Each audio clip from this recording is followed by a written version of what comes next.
Congressman Ron Paul is with me. And Congressman, at the end of the debate tonight, you said the greatest misconception was that people think maybe you can't win. You are the only candidate on the stage tonight who's yet to get a win. Came pretty close in Maine, but when you look at the arena, Arizona and Michigan next, Wyoming and Washington State, then 10 states on Super Tuesday, to prove your point, doesn't Congressman Paul need to get a win? It would be nice, but we haven't finished counting all those votes in Maine yet. So, but, when we count up our delegates, I'm in second place. The absolute allocation of delegates. So the delegates is the name of the game.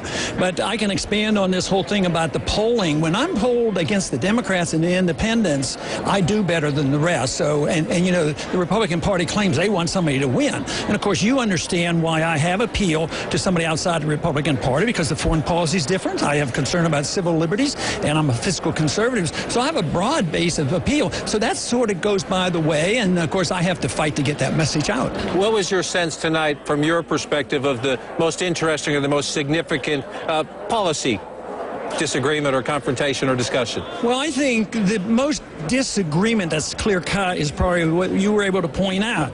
Three guys here, they say they want to go and fight Iran and go into war, and I have a different position, which is very legitimate, very important to me. And some people sometimes kid me a bit, and they say, Ron, if you change your foreign policy, you might get more support. But the young people that come to see me, that's their biggest issue, is the war and the spending, and I work this in, the war and spending it overseas and the crisis that we have, and I had a chance, you gave me a chance to mention that tonight.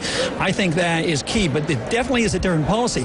But when I can further explain it, I can show where I'm closer to Eisenhower, because he was restrained, he got rid of the war in Korea, he didn't get involved with troops in Vietnam, he didn't get involved in the Formosa Strait, and I remember very well, 56, he would not go to war over the Suez Canal, so I really like it. And he was a military man, and I've been in the military, the others haven't, so I think in many ways I would follow some of the advice of Eisenhower as well as our founders. Well, let me bring you back to the very first question of the debate, the gentleman's concern about the debt, which is something you've talked about for some time. As you know, there are even many of those who say debt and deficit reduction, two different things, should be a big goal at this moment. 8% unemployment, 8.7% in this state right now.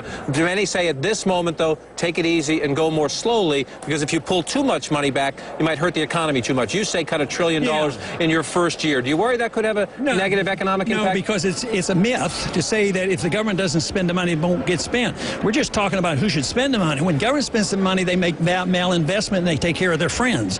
When the people get their $1 trillion back and they spend, they're going to spend it by making economic decisions. After World War II, 10 million men and women came home, and we cut the budget by 60% and we cut taxes by 30%, and the Depression finally ended, proving my point that the government shouldn't be spending money, the people should be spending the money. Congressman Paul, appreciate your time tonight. We'll see you on the campaign in the days ahead. And Anderson, you hear a very consistent message from Congressman Ron Paul. He does make the point. He is second in delegates right now. As we move on to a more crowded calendar, the big question before us is, can he win a state? And we'll know much better on that front in 10 days or so, Anderson. And I believe consistent was the one word he used to describe himself, to answer your question, John.